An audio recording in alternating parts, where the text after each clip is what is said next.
Relief camp ta lairiba singi mitlu pirang kangdriba fawo yaksang thabal songba yaroi haina KCP PWG gi serol ama thadora-khre.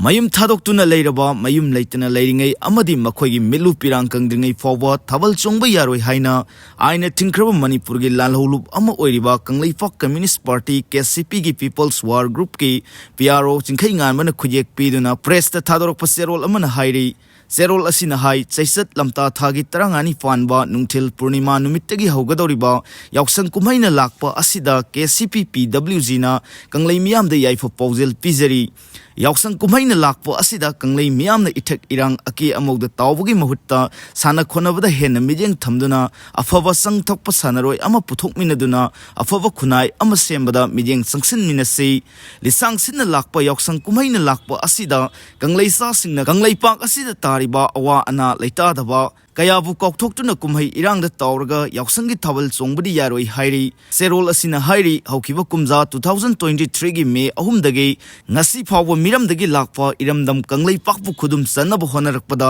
minungsi khangdana mihathina hatkraba kanglei sasing amadi mayum makai maral mathum tumna mai thadok pikraba hojikna tongan ba relief camp da sangjafam loriba internet displaced person singna masa gi mayumda leitana leiriba amadi makhoi gi pirang kangdriba phawba yausang kumaiga mari leinaba thabal songba yaroi adumakpu kumai asiga mari leinana kanglei miyamna mafom kayada afaba sanaroi puthoknaba